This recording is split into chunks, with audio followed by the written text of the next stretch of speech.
Mesdames, Messieurs, bonsoir et bienvenue à tous. À la une de ce journal, face à la radicalisation de la crise anglophone et la montée en puissance des groupes extrémistes, la France se prêche la paix et le vivre ensemble. L'ambassadeur de France au Cameroun a manifesté son intention de partager son expérience en matière de médiation. Le diplomate français s'exprimait ainsi ce jour au cours d'une visite effectuée à la commission Moussongué. Des femmes atteintes du cancer du sein Broye-du-Noir, l'unique appareil de radiothérapie est en panne. À l'hôpital général de Douala, la société civile interpelle le gouvernement sur des dangers de mort qui planent sur ces femmes victimes. Voilà pour le sommaire.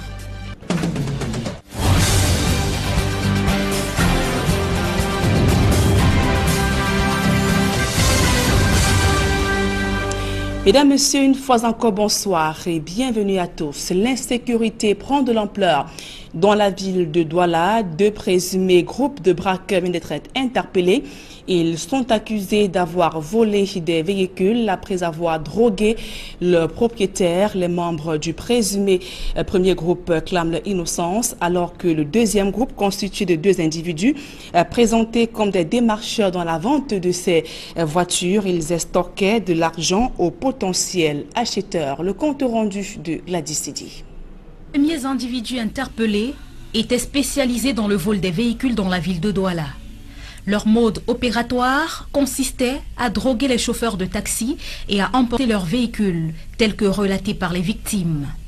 Il a même maintenant détaché le biscuit, il était en train de manger. Il a mangé première galette, deuxième galette, troisième galette. Il m'a proposé que on est en train de travailler depuis le matin, on travaille, monter, on descend. J'ai mangé, tu me regardes, c'est mal. J'ai pris une biscuit, j'ai mis dans la bouche et j'ai mangé.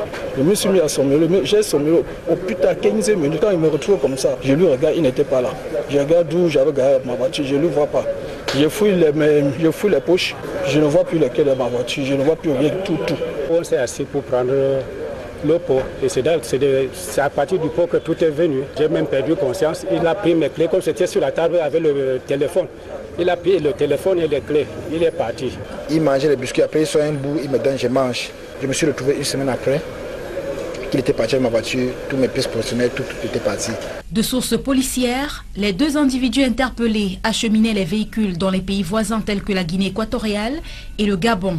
Les 5 victimes ont pu revoir leurs bourreaux, mais sont toujours sans nouvelles de leurs véhicules qui sont déjà peut-être entre les mains de nouveaux propriétaires. Ce qui me surprend, c'est qu'ils disent que la voiture est au Gabon. Comment une voiture a pu traverser les frontières sans aucun papier douane, sans aucune pièce? Parce que toutes les pièces de mon véhicule, j'ai là avec moi tous les papiers douane.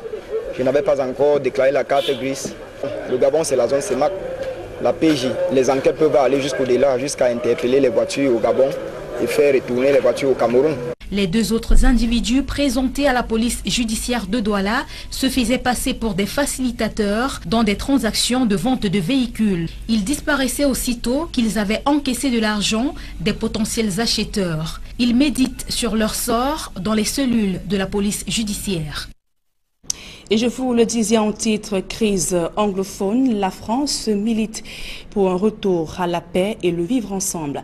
L'ambassadeur de France au Cameroun, Gilles Thibault, l'a réaffirmé ce jour au cours d'une visite effectuée à la commission du bilinguisme et du multiculturalisme à Yaoundé. Le diplomate français a évoqué l'importance du concept de médiateur tel qu'expérimenté en France pour résoudre les conflits. Élisée Borba et Guy Zogo. Un nouvel hôte a franchi le seuil du siège de la Commission pour la promotion du bilinguisme et du multiculturalisme. L'ambassadeur de France au Cameroun s'est entretenu avec Peter Mafani Moussongué et ses collaborateurs. C'était la première fois que je me rendais dans ces locaux. Donc on a échangé sur les missions de la Commission et puis sur les actions qu'elle avait déjà menées. À la fois des déplacements au sein de tous les ministères et de toutes les administrations, également des premiers déplacements dans le nord-ouest et le sud-ouest, en attendant d'autres déplacements. Au-delà de cet échange formel, le représentant de Paris estime à propos de la crise anglophone qu'il est souhaitable que le Cameroun vive en paix. La France pense la même chose que tous les Camerounais. Ce qui est important pour les Camerounais, c'est de vivre en paix en harmonie, c'est retrouver ce vivre ensemble qui est la marque de famille du Cameroun. C'est une terre d'hospitalité et de générosité. Il est important que les Camerounais trouvent ensemble les conditions d'un vivre ensemble harmonieux. De plus, dans le registre de ce qui se fait ailleurs, le diplomate français a mis sur la table l'exemple du médiateur dont son pays s'inspire depuis de nombreuses années dans la résolution des conflits. C'est un système important parce que qui que ce soit qui s'estime discriminé pour des raisons variées au travail, pour des raisons de sexe, pour des raisons d'appartenance ethnique, pour des raisons religieuses, peut saisir ce médiateur en bénéficiant d'une protection très importante et peut voir ses droits garantis et rétablis le cas échéant. Pour la France, la Commission pour le bilinguisme et le multiculturalisme est une instance avec laquelle elle va travailler assez régulièrement. Pour l'instant, ces réponses paraissent insuffisantes pour juguler la crise anglophone. Et toujours dans ce chapitre consacré à la crise anglophone, c'est toujours le flou autour du plan d'action du comité interministériel chargé de la mise en œuvre du plan d'assistance humanitaire en faveur des régions du nord-ouest et du sud-ouest Cameroun. Au terme de la réunion du comité tenue ce mercredi à Yaoundé, le gouvernement a donné à nouveau rendez-vous aux hommes et aux femmes des médias demain jeudi. Et la seule information disponible pour l'instant, c'est que le comité interministériel entame une descente sur le terrain dès la semaine prochaine. Nous y reviendrons certainement avant la fin de ce journal. Toute autre chose à présent, la formation au rabais et la prolifération des auto-écoles clandestines préoccupent le syndicat national des exploitants d'auto-écoles au Cameroun. La branche du centre s'appuie ainsi sur les pouvoirs publics pour éradiquer ces fléaux qui prennent de l'ampleur et débouchent très souvent la délivrance des faux permis de conduire ainsi que l'accident de la circulation. On fait le point dans ce reportage de Marcelin Gansop et d'Emmanuel Diop. Dans la région du centre, la formation en conduite automobile est prise en otage par des aventuriers sans foi ni loi. Nous avons par exemple dans la Mefou à Famba, environ 15 auto-écoles sont installées. Mais sur les 15 auto-écoles, nous nous trouvons seulement avec 6 agréés. Et nous nous trouvons avec des effectifs pléthoriques à l'examen des permis de conduire. Parmi nous, il y a des arnaqueurs qui sont derrière les Camerounais tous les jours avec des tracts faisant des réductions de 30 à 50% et qui nous tuent tous les jours sur nos routes. Ces gens qui font des formations au rabais ne font aucune formation. Plus grave encore, certains promoteurs agréés prêtent le flanc à ce désordre en alimentant les circuits de la formation clandestine. Donc, parmi nous, il y a des brebis galeuses qui ont des agréments. On ne sait pas à quelle manière ils ont obtenu ces agréments-là. Et se mettent donc à inscrire ces dossiers qui collectent partout là, sans se rassurer de la formation. Il faut déjà que, avant de donner l'agrément à quelqu'un, qu'il y ait d'abord une inspection. Parce qu'on donne les agréments aux gens, ils font 3 ans avant d'aller ouvrir une direction dans les sous-centres. Et ils profitent donc du fait qu'ils ont les agréments, ils restent à Yaoundé, ils inscrivent les gens partout. Des mots passés en revue au cours de cette assemblée régionale, laquelle a débouché sur l'adoption d'un certain nombre de mesures et stratégies pouvant ramener la sérénité dans ce secteur d'activité ô combien sensible. À titre d'exemple, vous avez fait un tour là peut-être à l'Omnisport le soir. Vous verrez les taximans à bord des véhicules avec les gens qui sont formés sans qualification quelconque. Et d'autres sont également là, ils n'ont même pas les installations et ont tout dans leur voiture. À l'heure actuelle, nous avons déjà commencé avec le collectif des syndicats à mener les actions pour combattre ces formations au rabais. Les pouvoirs publics se mettent aux côtés des syndicalistes pour traquer autant que possible les fauteurs de troubles. Nous avons par exemple les contrôles réguliers au niveau des auto-écoles, au niveau des agences de voyage et même au niveau des centres de visite technique. Au niveau du ministère des Transports, il y a eu un certain nombre de mesures qui visent à crédibiliser le permis de conduire. Il y a l'inscription en ligne, il y a la supervision par le ministère des Transports lui-même. Ce n'est malheureusement pas une tâche aisée, dans la mesure où ceux qui rament à contre-courant de la réglementation bénéficient de certaines complicités dans les hautes sphères de l'administration.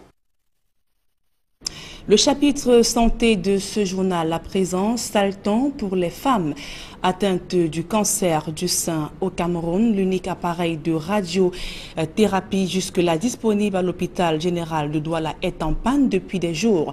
La société civile interpelle le gouvernement sur les dangers de mort qui planent sur ces femmes victimes, précisant que la maladie touche 23,6% de femmes au Cameroun. Élisée Borba et Aïs Cyril. Nouvelle pas du tout rassurante pour les malades du cancer du sein au Cameroun. Le seul appareil de radiothérapie dont dispose le pays à l'hôpital général de Douala est en panne. Les associations féminines tirent la sonnette d'alarme. Ce n'est pas un petit instrument comme acheter un micro, c'est un gros investissement. C'est un réel problème parce que de plus en plus de Camerounais meurent de cancer. Et si ce n'est pas le cancer du sein, ça va être le cancer du col de l'utérus, le cancer de la prostate pour les hommes, le cancer du foie, qu'on voit toujours à la dernière minute, du pancréas. Donc le cancer même en général est un réel problème dans notre communauté. Le cancer du sein est pourtant un réel problème de santé publique au Cameroun. Les statistiques en la matière sont ahurissantes. Le cancer du sein représente 23,6% des cancers de la femme, devant le cancer du col de l'utérus. Là, c'est des statistiques hospitalières de l'hôpital gynéco-obstétrique. Je suis à l'hôpital général de Yaoundé actuellement. La prévalence du cancer du sein, c'est aussi 23,6% comme la prévalence nationale et c'est devant le cancer du col de l'utérus actuellement. Au vu de ces chiffres, des femmes se mobilisent pour barrer la voie au cancer du sein. Il faut déjà prévenir cet état de choses, ça veut dire éviter d'arriver au cancer. En faisant des palpations, comme on a tout fait aujourd'hui, en faisant des frottis cervicaux pour détecter les cancers à leur état initial. Sous la bannière de Run for a Cure Africa, elles annoncent à partir du 11 juillet prochain une semaine de sensibilisation à Yaoundé, avec au menu des tests de dépistage accompagnés d'activités physiques et sportives. Dans les couloirs de la justice, à présent, dignité, confiance, indépendance, probité et humanité, ces 5 principes qui régissent la profession d'avocat doivent être scrupuleusement respectés. Des recommandations formulées ce jour à Douala par le président du Conseil de l'Ordre des avocats du Cameroun, Jarsoni Kamga. C'était à l'occasion de la cérémonie de prestation de serment de 157 nouveaux avocats. Ils ont été appelés à plus d'abnégation et de loyauté au travail. La cérémonie s'est déroulée à la Cour d'appel du littoral en présence de nombreuses personnalités, amis ainsi que membres de la famille venus pour la circonstance.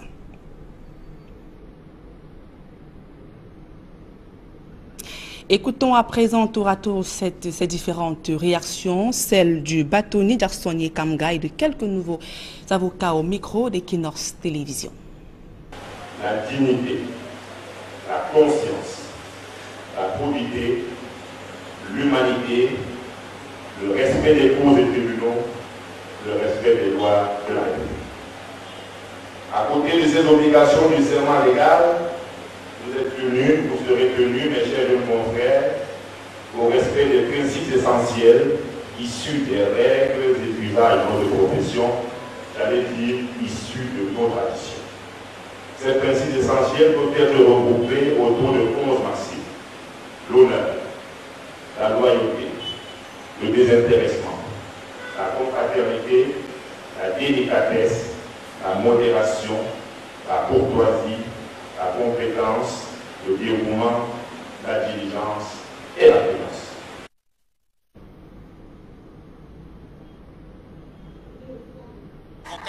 Et c'est un rêve qui se réalise après un dur travail avec l'accompagnement de nos parents ici et du barreau.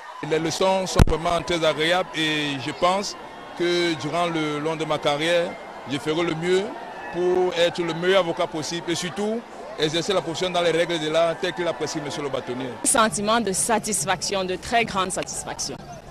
Après avoir passé 3 années de stage, je peux vous dire que ce n'était pas évident. J'ai eu la chance et le mérite d'être parmi les heureux élus de ce jour.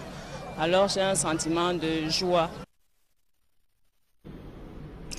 Comment valoriser le riche potentiel de la filière bois-énergie? Le sujet était au cœur d'un dialogue entre le Parlement et le gouvernement qui s'est tenu ce jour à l'Assemblée nationale. Les experts plaident pour une meilleure structuration en vue d'un rendement optimal de cette filière porteuse. Emmanuel Diop et Marcelin Gansop. Au Cameroun, 84% des ménages utilisent le bois énergie comme principale source de combustible. C'est un gaspillage qui ne dit pas son nom lorsqu'on sait qu'il y a mieux à faire et que cette ressource est très rare, notamment dans les régions septentrionales, au contraire de celles forestières. Nous qui sommes dans la zone forestière, ce que nous vivons, c'est que les gens arrivent, ils coupent du bois, ils prennent juste le tronc qui les intéresse, mais le reste qui est même important pour nous, c'est-à-dire la tige, la racine et même les branches, sont abandonnés. Est-ce que nous ne pouvons pas mettre en place une stratégie pour pouvoir exploiter ce bois-là, pour pouvoir exploiter ces restes-là, pour pouvoir exploiter ces résidus? Ce qu'on relève aujourd'hui, c'est qu'il y a des pertes énormes. Déjà des rébus de bois qui sont abandonnés sur des sites d'exploitation, et parfois ce sont ces rébus-là qui sont souvent brûlés à ciel ouvert.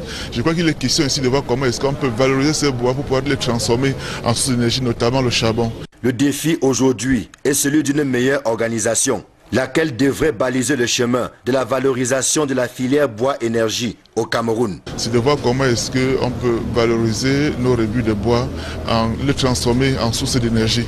Et le plus souvent, c'est beaucoup plus d'énergie dans les domestiques. Le charbon par exemple. Bon, et c'est une filière qui au Cameroun n'est pas suffisamment organisée de façon à ce que ceux qui sont impliqués dans la filière puissent véritablement en tirer grand profit. Moi j'ai vu dernièrement, on m'a donné un meuble. Le meuble est fait en débris de bois. Ça veut dire que tous ces déchets-là, nous pouvons les utiliser autrement. Nous pouvons me faire des énergies avec. Et c'est pour cela que c'est bien que nous ayons des experts avec nous qui peuvent nous orienter et nous dire ce que nous pouvons faire des restes de bois qui sont abandonnés dans nos différentes forêts. Ce dialogue Parlement-gouvernement arrive donc à pic, si tant est que les gouvernants ont pris conscience de la nécessité d'une meilleure structuration de cette filière. Le vrai problème, c'est que l'encadrement juridique de la filière et de la chaîne de valeur bois-énergie est insuffisant.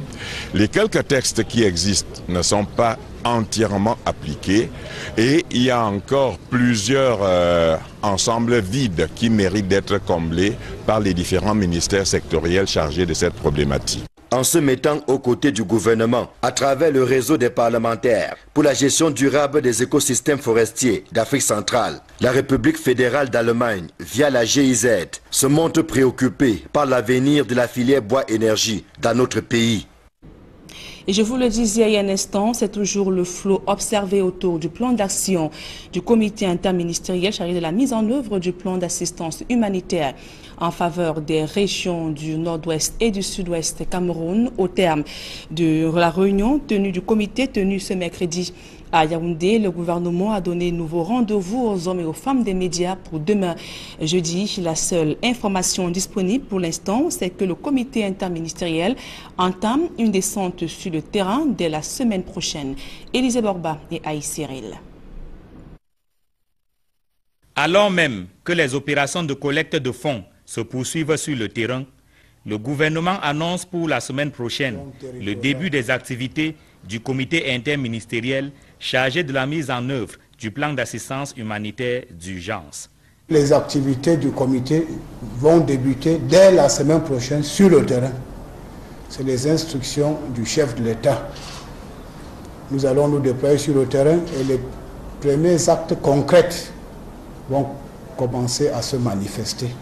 Autour du ministre de l'administration territoriale, président du comité interministériel, d'autres membres du gouvernement impliqués dans la gestion de la crise anglophone. Mais si l'on sait, après plusieurs heures de conclave, que les descentes sur le terrain se feront à partir de la semaine prochaine, très peu d'informations en revanche circulent sur le chronogramme exact et les champs d'action du comité interministériel. Tous les ministres concernés étaient en conclave ici parce qu'il fallait mettre sur pied le plan d'action, comment on va se déployer sur le terrain. Et je vous dis tout simplement, ça sera pour bientôt.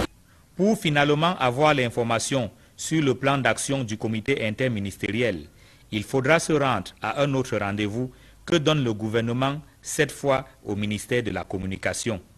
La suite, vous l'aurez demain dans le cadre d'une rencontre que le ministre et moi-même organisons Toute la presse sera conviée, non seulement pour en être informée, mais pour porter l'information à la nation et au monde entier, l'engagement du chef de l'État qui est en train d'être mis en œuvre. C'est le 20 juin dernier que le Premier ministre, chef du gouvernement, a annoncé la mise sur pied du plan d'assistance humanitaire d'urgence en faveur des régions du Nord-Ouest et du Sud-Ouest. Si le comité interministériel chargé de sa mise en œuvre se montre peu disert sur son plan d'action, il annonce en revanche le début des activités la semaine prochaine. C'est avec ce reportage que nous mettons un terme à ce journal. Mesdames et messieurs, merci pour votre aimable attention et passez d'agréables moments en compagnie de nos programmes.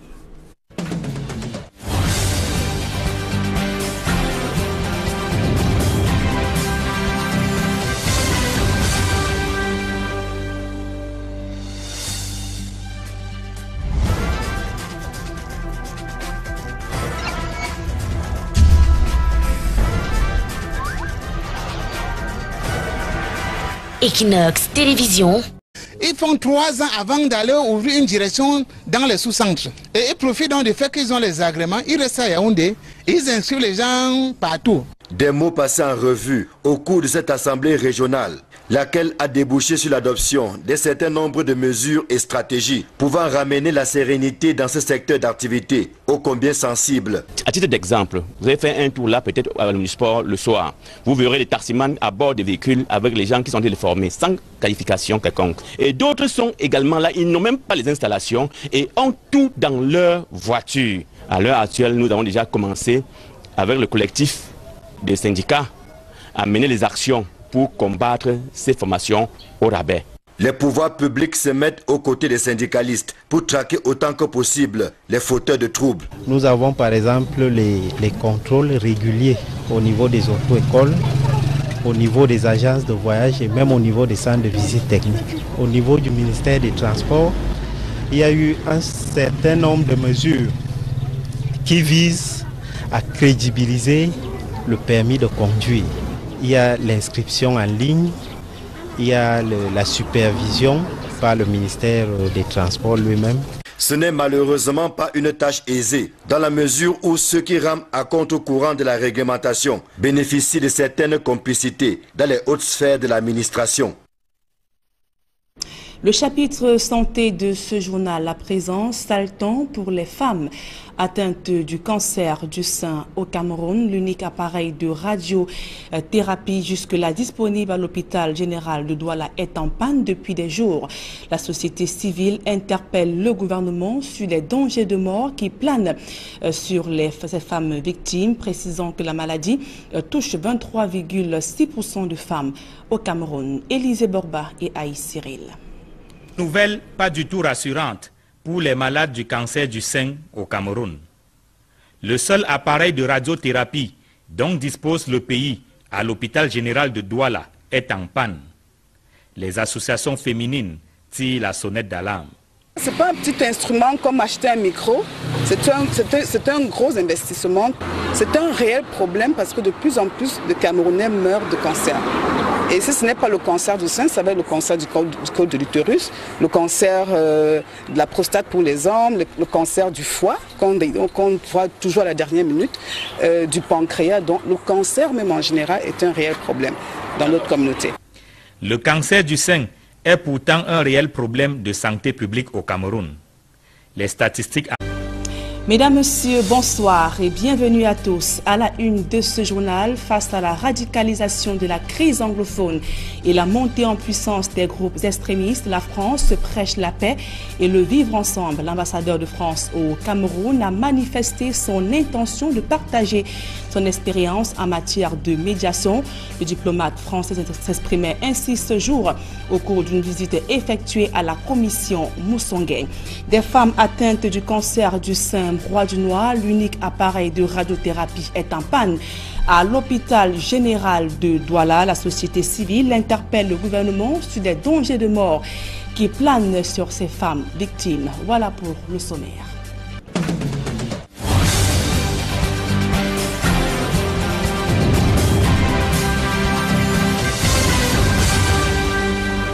Mesdames, Messieurs, une fois encore, bonsoir et bienvenue à tous. L'insécurité prend de l'ampleur.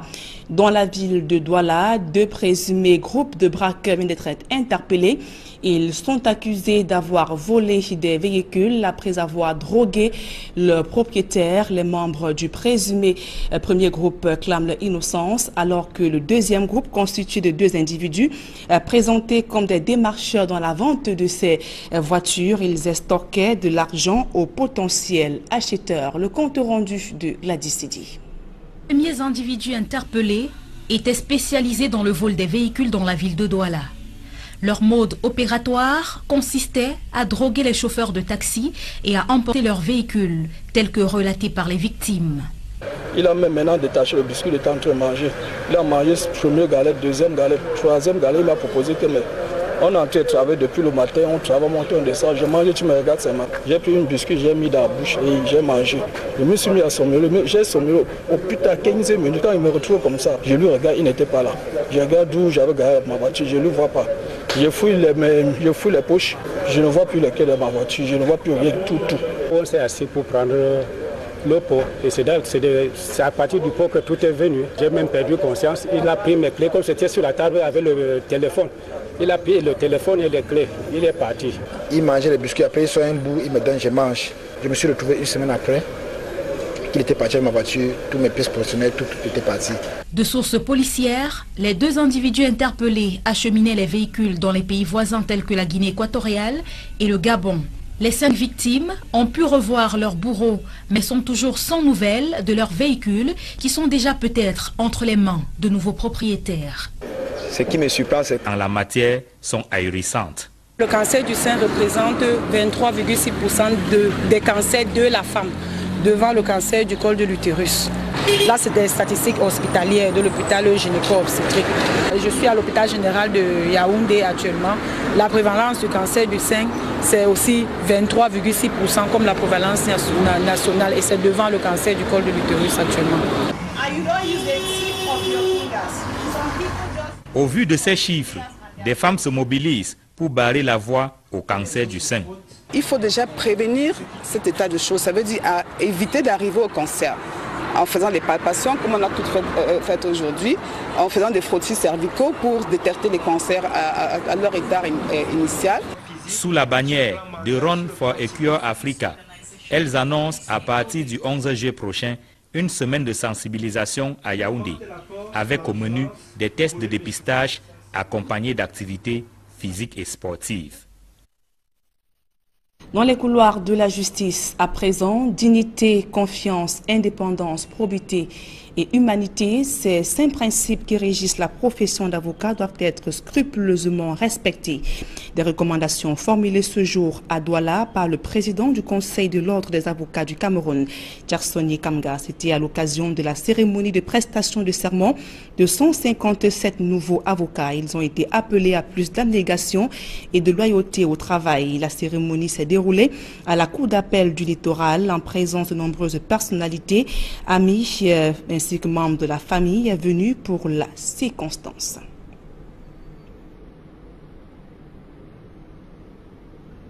Écoutons à présent tour à tour ces différentes réactions, celle du bâtonnier Jarsoni Kamga et de quelques nouveaux avocats au micro d'Equinox Télévision. La dignité, la conscience, la probité, l'humanité, le respect des cours et tribunaux, le respect des lois de la République. À côté de ces obligations du serment légal, vous êtes tenus, vous serez tenus, mes chers et mon frère, au respect des principes essentiels issus des règles et usages de notre profession, j'allais dire issus de nos traditions. Ces principes essentiels peuvent être regroupés autour de 11 maximes. L'honneur, la loyauté, le désintéressement, la confraternité, la délicatesse, la modération, la courtoisie, la compétence, le dévouement, la diligence. Ils disent que la voiture est au Gabon. Comment une voiture a pu traverser les frontières sans aucun papier douane, sans aucune pièce? Parce que toutes les pièces de mon véhicule, j'ai là avec moi tous les papiers douane. Je n'avais pas encore déclaré la carte grise. Le Gabon, c'est la zone CEMAC, la PJ. Les enquêtes peuvent aller jusqu'au-delà, jusqu'à interpeller les voitures au Gabon et faire retourner les voitures au Cameroun. Les deux autres individus présentés à la police judiciaire de Douala se faisaient passer pour des facilitateurs dans des transactions de vente de véhicules. Ils disparaissaient aussitôt qu'ils avaient encaissé de l'argent des potentiels acheteurs. Ils méditent sur leur sort dans les cellules de la police judiciaire. Et je vous le disais en titre, crise anglophone, la France milite pour un retour à la paix et le vivre ensemble. L'ambassadeur de France au Cameroun, Gilles Thibault, l'a réaffirmé ce jour au cours d'une visite effectuée à la commission du bilinguisme et du multiculturalisme à Yaoundé. Le diplomate français a évoqué l'importance du concept de médiateur tel qu'expérimenté en France pour résoudre les conflits. Élisée Borba et Guizogo. Un nouvel hôte a franchi le seuil du siège de la Commission pour la promotion du bilinguisme et du multiculturalisme. L'ambassadeur de France au Cameroun s'est entretenu avec Peter Mafani Moussongué et ses collaborateurs.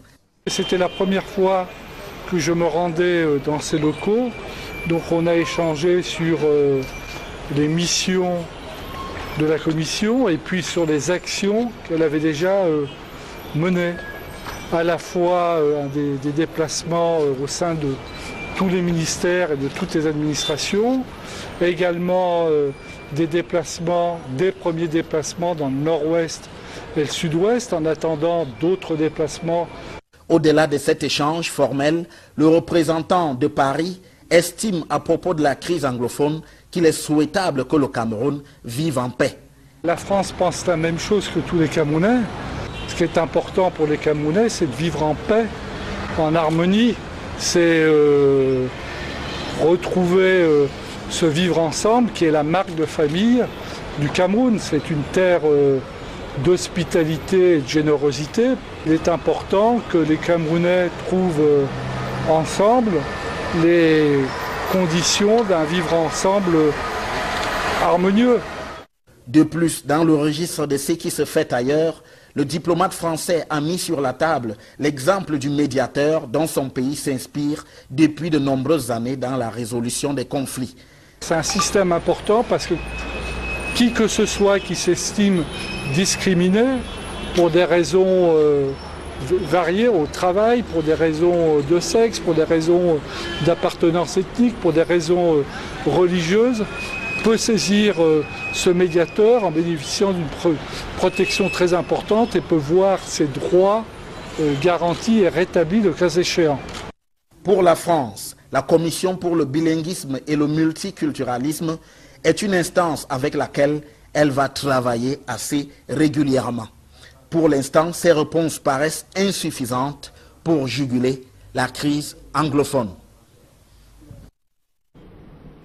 Et toujours dans ce chapitre consacré à la crise anglophone, c'est toujours le flou autour du plan d'action du comité interministériel chargé de la mise en œuvre du plan d'assistance humanitaire en faveur des régions du nord-ouest et du sud-ouest Cameroun.